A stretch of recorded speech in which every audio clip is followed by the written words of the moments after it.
Fala galera, tudo bom? Marcelo Corrara aqui do Sprint Ortopedia. Cara, eu tenho 3 informações importantes aí. Antes de começar, obrigado aí pela atenção. Eu entendo muito bem a dificuldade de tempo que vocês têm, por isso que eu quero fazer o máximo possível render esse vídeo aqui em termos de conteúdo e facilitar aí, criar um atalhozinho, mesmo que pequeno, em grandes temas importantes aí da ortopedia, para a prova de título da ortopedia e traumatologia, beleza? Show de bola. Tenho 3 informações importantes aqui antes que eu me esqueça, tá bom? A primeira informação é, pessoal, a gente tem mais de 30, quase 40 lives gravadas, tá bom? Dentro do YouTube, e essas lives, elas estão numa aba escrita ao vivo. A gente ficou até meio perplexo que a galera, pô, como assim, né? Onde que eu encontro essas lives? A gente teve essas perguntas aí de umas pessoas. A gente falou, cara, tá dentro da plataforma, né, meu? Pô, como assim? Onde que tá? Deve estar lá dentro. Foi quando a gente foi checar, realmente fica numa aba, tá? Essa aba do YouTube é a aba ao vivo. Porque quando a gente faz live, e o nosso formato aqui de entrega de conteúdo é em formato de lives durante o ano todo, cara, a gente já passou por grandes temas aí de pé, grandes temas de joelho, quadril, mão, tumor, coluna. Tudo isso passou e são sempre como lives. Então ele fica na aba ao vivo, combinado? Show de bola. A segunda informação importante é em relação a essa chegada aí, né, este mês de dezembro. Cara, o que você faz no mês de dezembro, além de comprar presente, se preparar para estourar o champanhe e ficar bêbado no ano novo? Você não tem muito o que fazer, né? As cirurgias dão uma esfriada, ninguém quer operar muito eletiva, o pós-operatório, ninguém quer passar o Natal e o Ano Novo ali de pós-operatório. Então vai chegando em torno dos anos da segunda, terceira semana de dezembro, as coisas vão esfriando. E, meu, a verdade é que depois a gente só vira a chave mesmo depois do Natal, depois do Ano Novo, depois de abrir os presentes ou não. Mas a verdade é que, meu, depois de dar aquele plantãozinho ali no Ano Novo, que as coisas realmente acontecem. Então, este mês de dezembro, a gente já vai dar um esquenta aí pra vocês, tá bom? Há uma entrega de conteúdo num formato diferente de lives, tá bom? Então, a gente vai entregar aulas, inclusive hoje é isso, é uma aula de um tema importante e vão ser formatos de cada bloco. Então a gente vai entregar as aulas de conteúdos de aula de especialidades diferentes. Então, uma de pediátricas, uma de tumor, uma de joelho, uma de pé, uma de mão. E assim a gente vai entregando esse conteúdo para vocês, tá bom? Essa é a segunda informação importante. E a terceira informação importante é que quando você chegar ali, pular suas 7 ondinhas, lembre-se que em 2023, em março, tem a famosa prova de título de ortopedia, uma das provas mais importantes, uma das mais respeitadas e, infelizmente, uma das mais difíceis também, cara. Lembra que o índice de reprovação aí gira em torno aí de 50%, tá bom?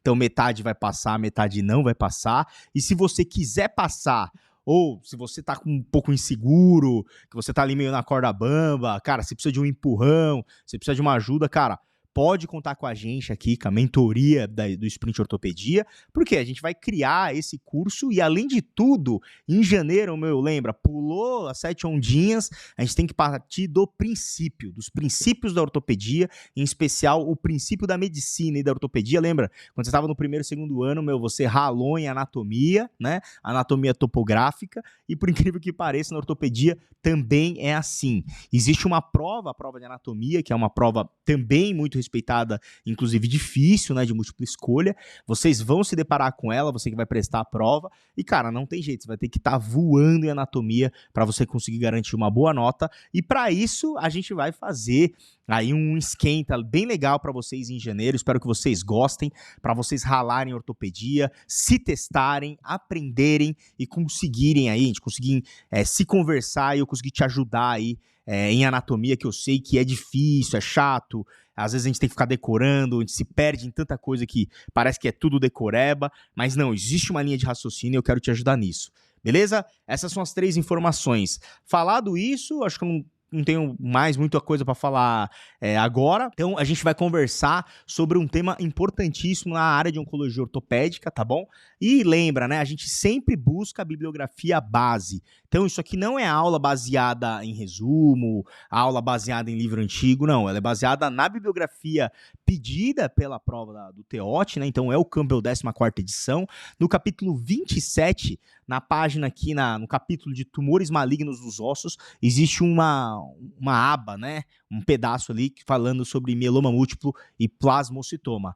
As questões, elas saem justamente do Campbell, pelo menos de tumor, é assim que funciona. Então lembra, trauma, muito das questões acabam saindo muito do Rockwood, né, na última edição do Rockwood, que é a 9ª edição. As questões de ortopedia, muitas acabam saindo do Campbell, 14ª edição, tá legal? E exame físico do Tarcísio, tem toda a anatomia do Netter, existem alguns livros mais base, né? Então, é nisso que a gente sempre vai basear, na bibliografia mais atual e é a bibliografia exigida pelo TEOT. Combinado? Show de bola. Então, vamos lá, pessoal.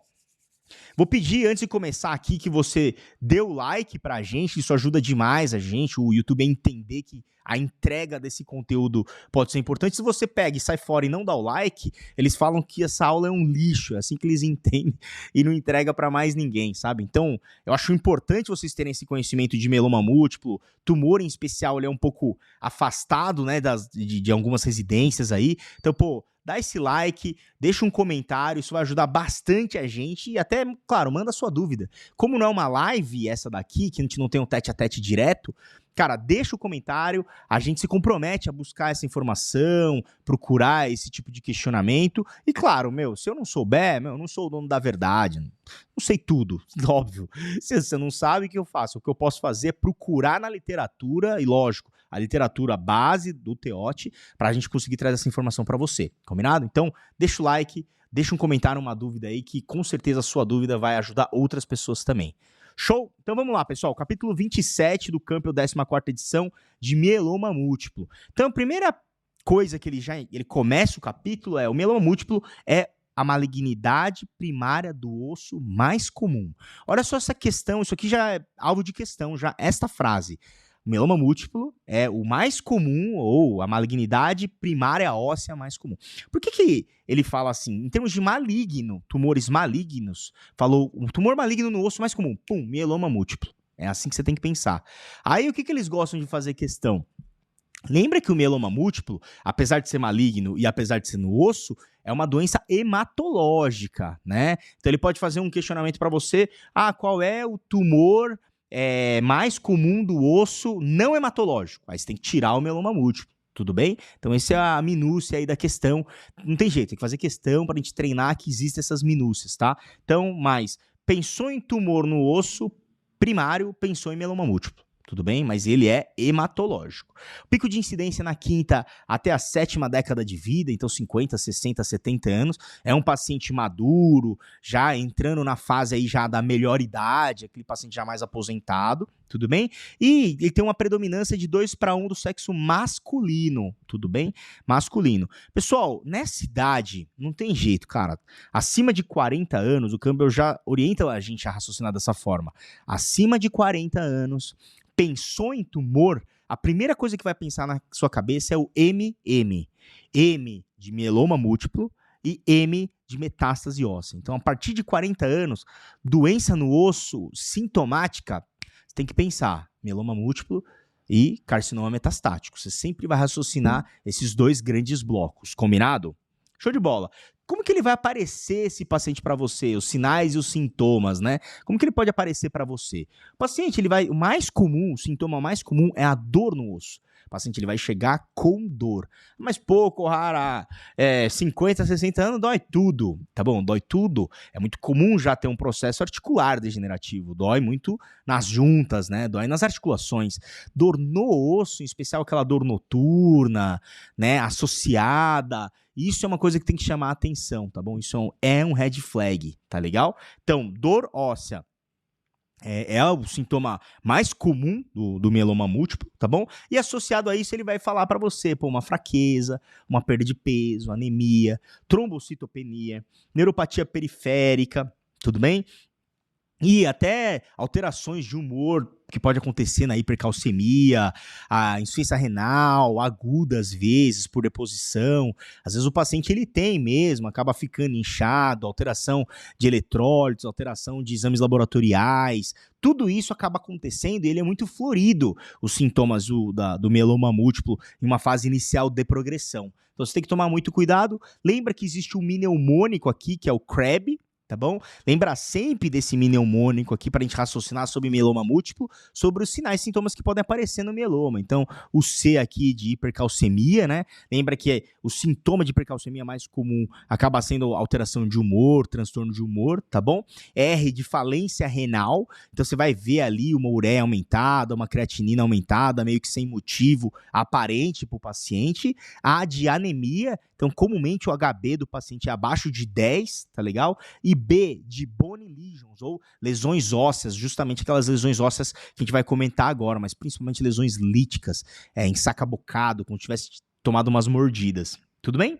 Então lembra sempre isso, mieloma múltiplo, o quadro clínico é muito florido e acaba sendo rápido a evolução, tudo bem? Então a doença é uma natureza maligna e agressiva, ela é rápida, ela é veloz e você tem que fazer um diagnóstico diferencial rápido, tudo bem?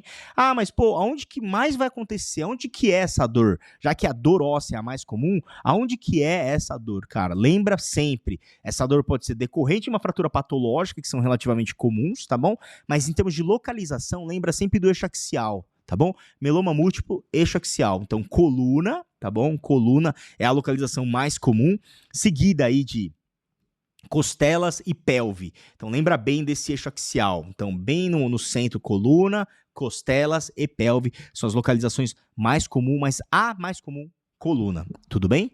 Show de bola. Como é que é a aparência radiográfica do paciente com uma suspeita de um mieloma múltiplo? Lembra, o mieloma múltiplo sempre são lesões múltiplas, né? Por isso que mieloma múltiplo, como é uma doença sistêmica, né? Comumente ela não está localizada em um único ponto, ela está em várias localizações. Quando você faz a investigação radiológica, você encontra várias áreas marcadas aí, com uma lesões em sacabocado. O que é isso? Agora, o que é sacabocado, né, meu? Isso aí, eu ficava meio incomodado com isso, porque aparecia várias vezes nos livros de ortopedia, e eu não sabia o que é. Então, imagina você com um sacabocado ali, sabe aquela manivela ali que você pega ali, que vai dentro da caixa básica, que você consegue ir lá e tirar um pedaço, assim, claro, como se fosse uma mordida de tubarão, mini mordida de tubarão, entendeu? Esse buraco ali, essa mordida é o que eles chamam de lesão em sacabocado.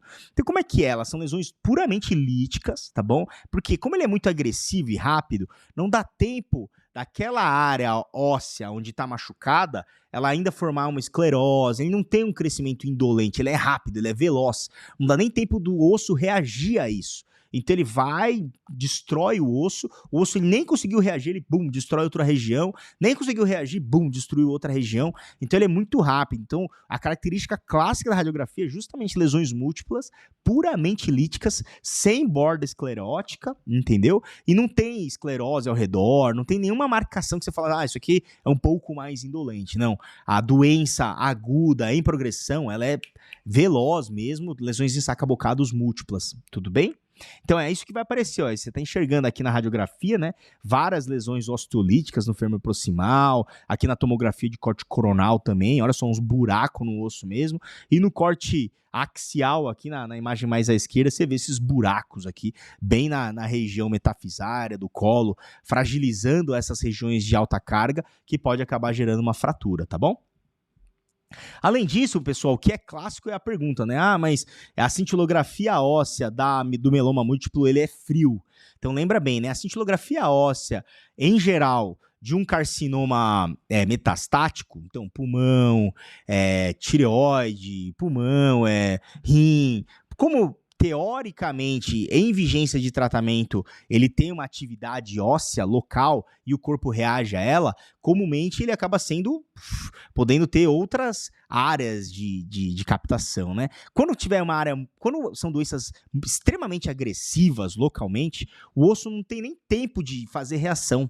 Então a doença vai comendo o osso e não dá tempo de ter uma cintilografia óssea quente. É mais ou menos esse o raciocínio. E por isso que o mieloma múltiplo acaba tendo essa situação. Um monte de doença, você olha a cintilografia, pô, o corpo não está reagindo com uma osteogênese aumentada para mostrar na cintilografia óssea.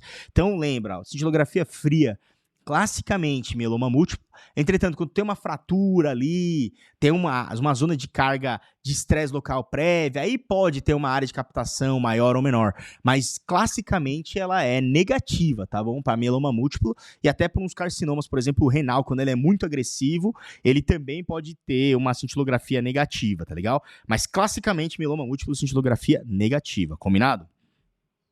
Pô, Kohara, legal, acho que eu tô entendendo ali a epidemiologia, a dor mais importante, aonde dói mais, e beleza, acho que eu consigo imaginar que nem sempre vai ter o Crab bonitão ali, com todos os sintomas, mas que algumas coisas podem nos dar pistas. Mas como é que eu fecho, bato o martelo mesmo de um diagnóstico de mieloma múltiplo? Diagnóstico, para bater o martelo de diagnóstico, o que que é? É você ter a leitura na sua mão de que toda a sua medula óssea está sendo produtora de uma célula patológica, né? De uma célula em uma proporção ruim, que teoricamente é isso que a gente encontra com a imunoeletroforese, tá legal? Isso que a gente busca na imunoeletroforese. Então, qual que é a ideia ali? Você caçar na eletroforese de proteína sérica, né, do sangue, ou fazer isso via punção e você encontrar essa gamopatia monoclonal. Qual que é a ideia, assim, de uma maneira superficial, só para a gente entender? Depois que você produz uma série de proteínas, né, sempre a albumina é uma série importante, existem outras séries produtoras, tá bom? Alfa 1, alfa 2, beta, gama, em especial. Quando você tem uma linhagem celular em crescimento de uma maneira oncológica, né, que é o tal do plasmócito, ele está crescendo muito, é uma violenta quantidade de célula ali, produzindo uma parte específica de proteínas e uma produção muito grande, que eles chamam justamente de pico monoclonal. Então, quando ele faz esse pico, essa produção de proteínas gamas de uma maneira monoclonal, é justamente onde você tem o diagnóstico do seu mieloma múltiplo. Então, a imunoeletroforese é o que bate o martelo como critério maior para você fazer o diagnóstico do mieloma múltiplo, tá bom? Outros casos, você também vai ter que fazer uma biópsia óssea, e nessa biópsia óssea, caso você não tenha essas repercussões hematológicas pela imunoeletroforese, você vai encontrar uma proporção e uma quantidade de plasmócitos bem típica para o mieloma múltiplo, e aí o patologista vai bater o martelo para o mieloma múltiplo. O que ele faria, né? O que ele encontraria nessa biópsia aí? Classicamente, ele vai ver células pequenas, redondas e azuis ali, em vidros de relógio ali, né? Qual que é a ideia com esse citoplasma abundante, né? Com produção de amiloide? Isso é o clássico do mieloma múltiplo. Então, são células redondas, azuis, pequenas, com citoplasma abundante e uma produção importante de amiloide, né? Qual que é os diagnósticos diferenciais que podem aparecer com um anátomo patológico desse? Justamente linfoma em especial, amiloidose, Ewing, alguns que são produtores de células pequenas, redondas e azuis, entendeu? Então essas são as doenças que você tem que tomar muito cuidado, porque eles podem aparecer para você com um anátomo patológico muito semelhante. Mas é óbvio, né? Não é só o anátomo patológico. Lembra sempre disso, pessoal. Não joga na mão toda do patologista e achar que ele tem que fechar o diagnóstico para você. Você tem que ajudar ele. A hipótese diagnóstica aqui, a gente está pensando em mieloma múltiplo. O que eu estou esperando é isso. E assim que ele consegue bater o martelo. Então, quando ele vê numa paciente já de quinta, sexta década de vida, lesão múltipla, você faz anemia e você faz uma biópsia e vê célula pequena, redonda e azul, você não vai pensar que é um Ewing, né? O Ewing, uma criança branca, mais nova, pequena, você vai pensar que você está à frente de um mieloma múltiplo, e essa é a ideia, tá bom? Entre eles, assim, ainda assim, depois de fazer um anátomo patológico, você ainda pode ficar meio na dúvida, em especial sobre mieloma múltiplo, porque quando você olha ali a célula, ela é muito parecida com a do linfoma, né? O linfoma também tem célula pequena, redonda, fica meio confuso aí, né? Então, o que você tem que fazer? Você vai mesmo para uma segunda parte do anátomo patológico, tá bom? E essa segunda parte do anátomo patológico faz alguns testes com alguns marcadores. Em especial, ele finalmente faz essa diferenciação final pra gente. Por quê? Porque o linfoma, comumente, ele marca para CD45, tá bom? Que é um antígeno comum, marca os leucócitos. tá bom?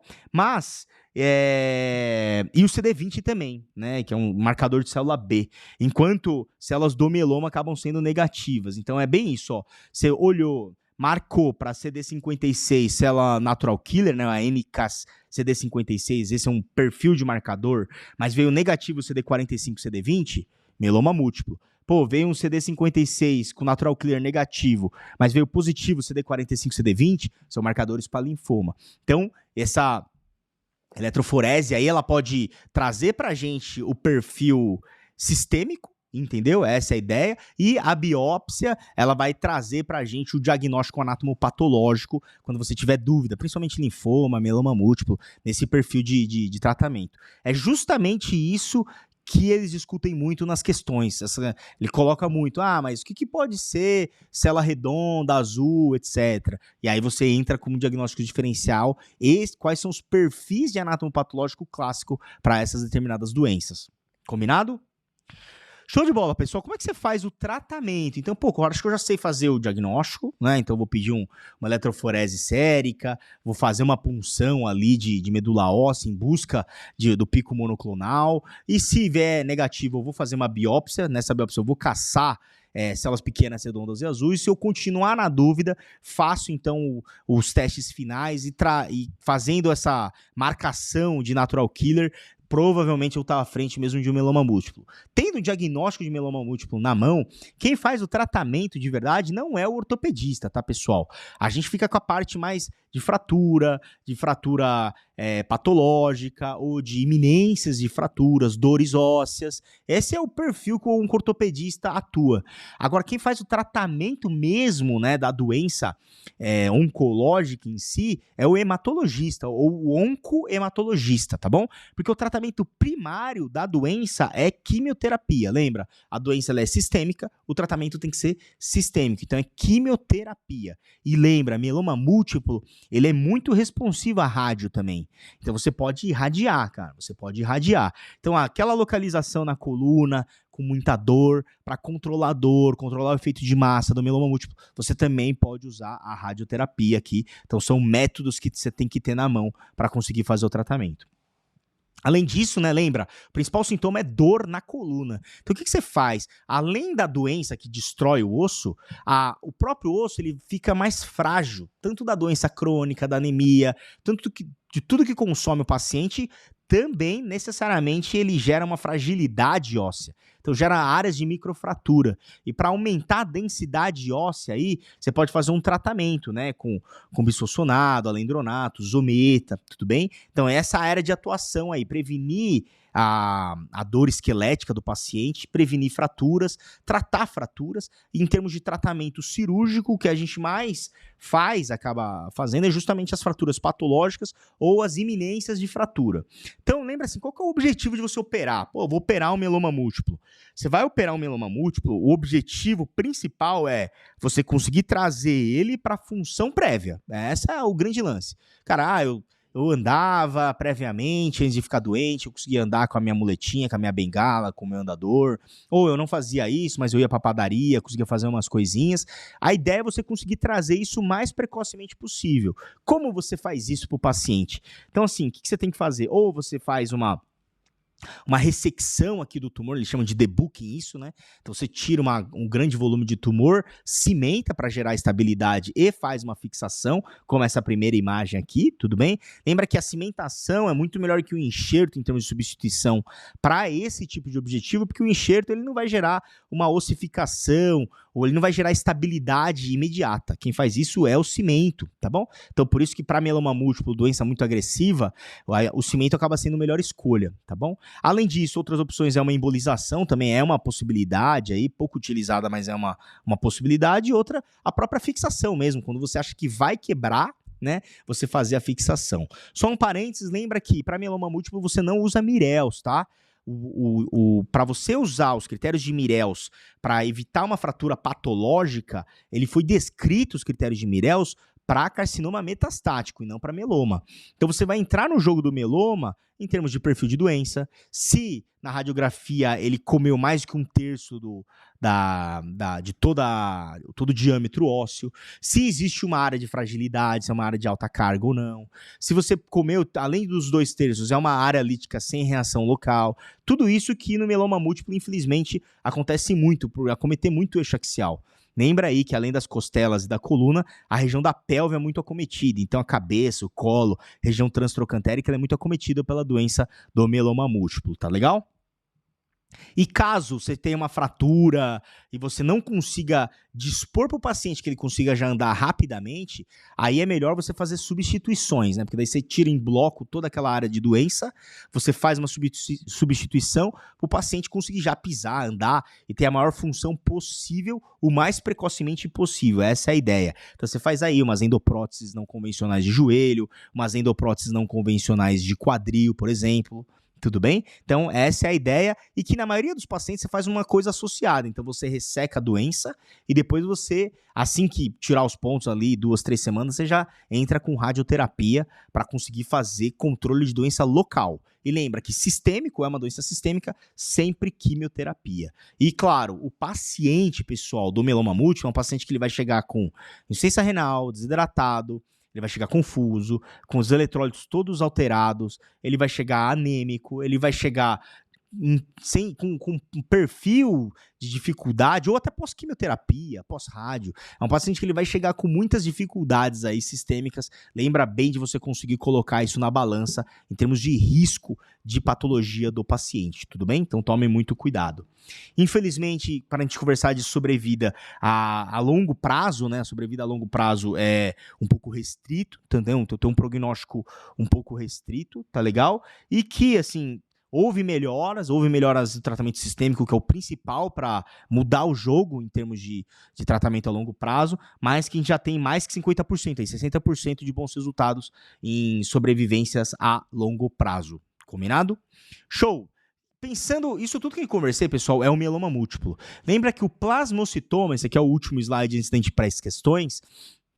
O plasmocitoma, pessoal, ele é como se fosse um mieloma múltiplo, mesmo perfil de doença, mesmo perfil de localização, mesmo perfil de evolução, raio-x, tudo. Entretanto, o que se fala é que ele tem uma localização única, né? Existe uma discussão sobre o plasmocitoma, na verdade, é meio que só a primeira manifestação de algo que é sistêmico, ou seja, é só a primeira manifestação de algo que vai aparecer em outras regiões, mas existem discussões sobre isso, ou seja, se todo esse perfil aparecer numa única localização óssea, e quando você fizer a punção ali, né, da medula óssea, não mostrar todo aquele perfil típico do mieloma múltiplo, você pode tratar isso como uma doença localizada, semelhante a meloma, mas que é uma doença localizada. Essa é a ideia do plasmocitoma. Então, como diagnóstico, como definição, é uma doença solitária, sem evidência sistêmica, tá bom? Com uma biópsia óssea, né? Uma eletroforese negativa aí. Tudo bem? Essa é a ideia do plasmocitoma. Combinado, pessoal? Show de bola. Vou pedir, então, para você deixar nos comentários aí alguma dúvida, tá bom? Isso aqui é um tema importantíssimo, importantíssimo, cara. Isso não é metastático, já tá nas lives. Mieloma múltiplo, que é essa aula de hoje. Cara, não dá para você raciocinar a área oncologia ortopédica sem você conseguir manejar bem esses dois temas, tá bom? É muito quente, vai cair para vocês, pode ter certeza, porque é muito presente. Não dá para você se formar e você não saber lidar com esse tipo de perfil de paciente, combinado? Show de bola. Vamos fazer as questões rapidinho aí, para fixar também as matérias, tudo que já caiu para vocês, o que pode ser importante. Ó, na primeira, na histologia dos tumores ósseos, o mieloma múltiplo apresenta células do quê? Aí a alternativa A, redondas com produção de amiloide. É justamente isso, né? Então, histologicamente, lembra, mieloma múltiplo, células pequenas, redondas e azuis, células pequenas, redondas e azuis, né? Com um citoplasma abundante produtor de amiloide. Então, é praticamente essa a frase que ele descreve o anátomo patológico esperado de um mieloma múltiplo. Então, células redondas com produção de amiloide. Podia estar aqui na alternativa A, redondas e pequenas, redondas e azuis. E lembra como diagnósticos diferenciais aí, principalmente linfoma, né? Rabdomiossarcoma e o sarcoma de Ewing. Aí são esses 3 aí, são os principais que são questionados para você sobre diagnósticos diferenciais desse perfil de célula pequena, redonda e azul. Rabdomio, Ewing e linfoma, tá legal? 2. A neoplasia maligna não hematológica primária do osso mais frequente, quem é? É o osteosarcoma. Então, olha só, a primeira frase que eu falei, a neoplasia maligna primária do osso mais frequente é o mieloma múltiplo. Neoplasia maligna primária do osso mais frequente, mieloma múltiplo. Mas se a neoplasia maligna não hematológica, você, então o mieloma múltiplo não pode ser, porque o mieloma múltiplo ele é hematológico. Então, quando você pergunta, a neoplasia maligna não hematológica primária do osso mais frequente é o osteosarcoma. Tá aí uma imagem aí, né, de raios de sol, formação, reação periosteal, triângulo de Códimo, bem típico de um osteosarcoma convencional na metáfise do fêmur distal. Show? 3. No mieloma múltiplo, a queixa clínica e a localização mais frequente são respectivamente quem? Qual que é a queixa clínica mais comum que a gente conversou aqui na aula? Dor. Dói muito, muito, muito. E dói aonde? Essa é a pergunta. Lembra sempre, eixo axial. Então dói muito na coluna, o principal ponto, alternativa D. Segunda região, costelas. Terceira região, pelve ali. Em especial na pelve, fraturas patológicas, tudo isso acontece. Mas em termos de sequência primeiro, coluna. Segundo, costelas. Terceiro, pelve. Show? 4. O mieloma múltiplo, a radiografia e a cintilografia apresentam respectivamente o quê? Então vamos lá. Como que é a radiografia do mieloma múltiplo, como a gente conversou? Então, lesões líticas, ensacabocado, então, como tivessem mordidos mesmo, grandes mordidas ósseas, sem ter tempo de fazer reação áreas escleróticas locais, sem ter tempo disso. Pode ter, comum ter fraturas patológicas, tudo bem? E ela é lítica pura, sacabocado, não tem área de esclerose e ela é múltipla. Essa é a ideia da radiografia do mieloma múltiplo, tá bom? E a cintilografia, como a gente falou, ela é tão agressiva, que o corpo não tem tempo de ter a reação óssea esperada. Então é diferente, às vezes, de um carcinoma de próstata, a doença implanta no osso e ela vai crescendo e aquilo vai formando uma reação óssea local, então tem um tempo para o osso reagir àquilo e a cintilografia pegar essa área de reação óssea. Então lembra que a cintilografia, né, ela pode ser tecnésio, índio, mas ela basicamente vê a área de reação óssea. Quando você não tem a reação óssea, é justamente aonde tem a cintilografia fria. E é por isso que na alternativa 4, alternativa D, lesão lítica, sem borda esclerótico e uma normocaptação. Né? Alternativa e questão 5, última, gamopatia, gamoglobolinopatia ou gamopatia monoclonal na imunoeletroforese, é o que? O clássico, mieloma. Tá legal? Show de bola, pessoal? Dúvidas, perguntas, receios e cuidados, deixa aqui nos comentários, agradeço de coração e espero te ver aí, principalmente nesse bloco de dezembro, a gente vai arrepiar de aula, de conteúdo, um pouco mais curto, mais enxuto, porque eu tô valorizando mesmo o tempo, que é escasso aí para vocês, entre compras de Natal e estudos. Espero que você reserve aí um tempinho para mim, pode ter certeza que eu vou conseguir agregar e adicionar na sua vida. Muito obrigado. No mais, meu nome é Marcelo Corrara, esse é o Sprint Ortopedia e até a próxima. Valeu!